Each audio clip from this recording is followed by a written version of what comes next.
আমার তো জব চলে যাবে, আপনি বুঝতেছেন না কেন? মোবাইলে কথা বলছেন এবং গাড়ি চলছে, কেন পার হলেন? আচ্ছা সরি সিগন্যাল চলছিল, একটু বলবেন সিগন্যাল চলছিল, আপনারা সিগন্যাল মানেননি কেন? ভাই একটু ডিউটি আছে ভাই, ইমার্জেন্সি। একটু বলবেন সিগন্যাল আপনারা যদি না মানেন কারা মানবে?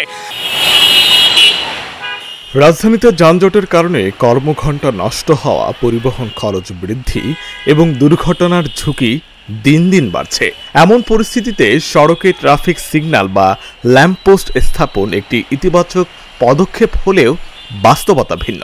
নগরের শাহবাগ থেকে জাহাঙ্গীর গেট পর্যন্ত প্রতিটি ইন্টারসেকশনে ট্রাফিক ল্যাম্পপোস্ট বসানো হয়েছে। বিশেষ করে অতি ব্যস্ত বাংলা মোটর, কারওয়ান বাজার, বিজয় সরণি ও ফার্মগেট, গুলশান সহ আশপাশের গুরুত্বপূর্ণ মোড়গুলোতে ট্রাফিক আইন না মানার প্রবণতা বেশি দেখা যায়। যানবাহনের গতি নিয়ন্ত্রণ আর পথচারীদের নিরাপদ চলাচল নিশ্চিত করতে সড়কগুলোতে দিন রাত জ্বলে লাল সবুজ বাতি, কিন্তু বাস্তবে সেই বাতির প্রতি নজর নেই পথচারী ও চালকদের। সড়কে লাল আলো জ্বললেও মোটরসাইকেল, প্রাইভেট কার, রিক্সা থেকে শুরু করে বাস, সব যানবাহনই যেন চলে খেয়াল খুশি মতো। পথচারীরাও চলন্ত যানবাহনের সামনে দিয়ে দৌড়ে রাস্তা পার হন, উপেক্ষা করেন সিগন্যালের নির্দেশনা। দুর্ঘটনা ঘটে যেতে পারত না, তা করতে পারতো, কিন্তু আমি এখানে রাস্তা শর্ট করার জন্য পার হয়ে আসছি আর কি। নিয়ম ভঙ্গ করছি বলতে আমি তো একটু তাড়াহুড়া ছিল, তো যার কারণে আমি ওইটা করে আসছি আর কি। লাল বাতি পাওয়ার পরে টান দিলেন কেন? না, লাল বাতির পাওয়ার পরে তো ব্রেক করছি। আমার লেট হয়ে গেছে অফিসের ভাই। লেট হলে অ্যাক্সিডেন্ট হলে কি হতো? আমার তো জব চলে যাবে, আপনি বুঝতেছেন না কেন? একটু অ্যাক্সিডেন্ট হলে আপনার কথাই তো আমার জব চলে যাবে, জব চলে গেলে তো সে মরার মধ্যে।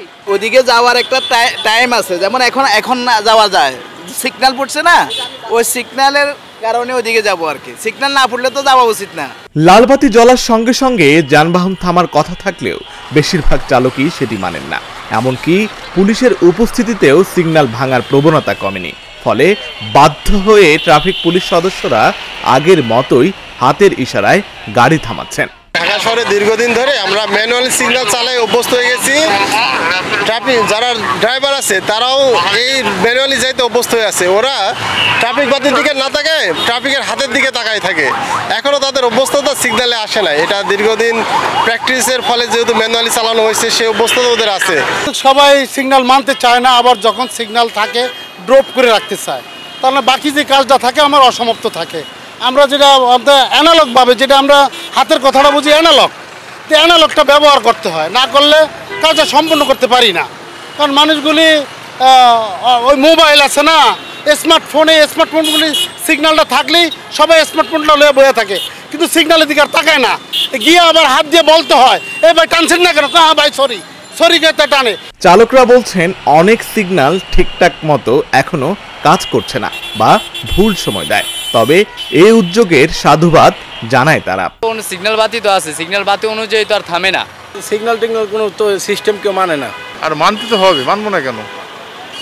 এটা তো আমাদের দায়িত্ব, তাই না? ট্রাফিক সিগন্যাল মেনে তো সবাই চলতে হবে। এই যে একটা সেকেন্ড উঠতেছে, মনে করেন আপনার 50 সেকেন্ড 60 সেকেন্ড, সে অনুযায়ী মানে প্রতিটা সিঙ্গেলে গাড়ি সেই মাপ মতো চলছে। আগে তো যানজট বেশি ছিল, ট্রাফিক ব্যবস্থা তেমন একটা উন্নত ছিল না, এখন উন্নত হয়েছে। উনি আমার হাত দেখাইছে যে সময় আমি এখানে দাঁড়াইছি, উনি ইচ্ছা করলে মনে করেন আমারে ছেড়ে দিতে পারতো। সড়কের অবস্থা আরো খারাপ, রাস্তাঘাটে যে মানুষজন চলতে পারতেছে না। মানে মেন রোড দিয়ে মানুষ যাবে কিভাবে? সিগন্যাল তো মানতে হবে, সিগন্যালও মানতেছে না। ফুটপাত আটকায় ফেলার কারণে মানুষজন রোড দিয়ে যাতায়াত করতেছে, রাস্তা পার হচ্ছে রোড দিয়েই, তো পিছন দিয়ে গাড়ি আসতেছে, সাইড দিয়ে অটো মেরে দিতেছে, রিক্সা মেরে দিতেছে, কারো কোনো খবর নাই, কোনো নিয়ম কানুন কোনো বালাই নাই, কোনো নিয়ম কানুন কেউ মানতেছে না। পথচারীরাও ট্রাফিক সিগন্যাল উপেক্ষা করে মাঝ রাস্তা দিয়ে রাস্তা পার হচ্ছেন। ফুটওভারব্রিজ থাকা জায়গাগুলোতেও অনেকে সড়ক দিয়ে পারাপার হচ্ছেন। এতে যানবাহন থেমে যেতে বাধ্য হয়, তৈরি হয় জট আর দুর্ঘটনার ঝুঁকি থাকে সব সময়। সময় হচ্ছে জীবনের মূল্য বেশি না, জীবন হচ্ছে সময়ের মূল্য বেশি? জীবনের মূল্য বেশি। তাহলে এভাবে গেলে এরপর এতে ঠিক হয়ে যাবে। সচেতন মানুষ হিসেবে এটা অবশ্যই ঠিক না, কারণ আমার জ্ঞান বুদ্ধি দিয়ে চলতে হবে। এখন আমি যদি মনে করি যে গাড়ি চলতেছে, আমার সময়ের চেয়ে জীবনের মূল্য অনেক বেশি, সেই ক্ষেত্রে সময়টাকে না করে জীবনের মূল্য দেওয়াটা উচিত। ভাই, একে তো আপনি মোবাইলে কথা বলছেন এবং গাড়ি চলছে, কেন পার হলেন? আচ্ছা সরি রাস্তাঘাটে দুর্ঘটনা, অ্যাক্সিডেন্ট হয়, বিভিন্ন জায়গায় মানুষ মারা যাচ্ছে, এটি আসলে মানুষের বিবেক নাই। আইন তো সবার জন্য সমান, আপনি কেন গেলেন? যেতে বলছে স্যার। যেতে বলেছে? কেন যেতে বলেছে? একটু আগে এসে পড়ছি। ওটা বামে যাবে, ওরা বাম লাইনতে যাইলে ওই বামে যারা যাবে বামেই যাবে, বামটা উন্মুক্ত আছে। ট্রাফিক আইন অমান্য করলে ব্যবস্থা নেওয়ার কথা উল্লেখ করে জনগণ ও চালকদের তা মানার আহ্বান পুলিশের এই কর্মকর্তার। ট্রাফিক সিগন্যাল যেগুলো ডিজিটাল সিগন্যাল বাতি রয়েছে সেগুলো স্থাপন করা হয়েছে। এই কার্যক্রমের সাথে আপনার ডিএনসিসি বা ডিটিসি ওনারাও ইনভলভ।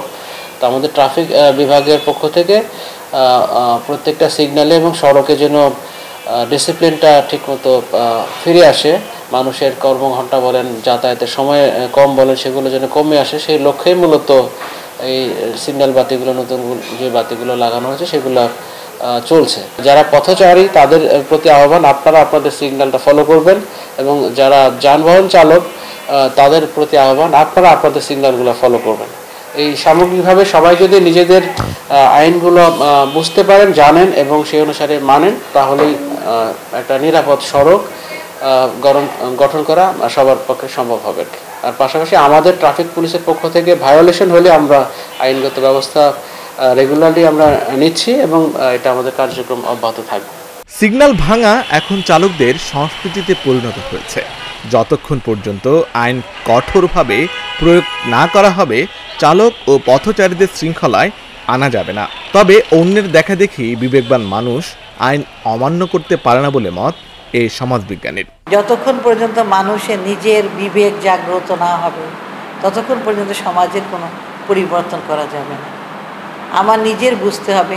ধরেন দেখা যাচ্ছে যে 10টা 12টা 15টা গাড়ি তারা ট্রাফিক সিগন্যাল মেনে চলছে না, রুল মেনে চলছে না। তো আমি একজন বিবেকবান লোক হয়ে আমিও তাদের মতো করে অনুসরণ করব। এটাই তো আমাদের দেখা যাচ্ছে স্বাভাবিক প্রবণতা, ঠিক না? এখন এই প্রবণতাকে আপনি তখনই নিয়ন্ত্রণ করতে পারবেন যখন নিজে বুঝতে হবে যে এই কাজটা ঠিক হয় না। এটা এক পর্যন্ত বলতে পারবেন।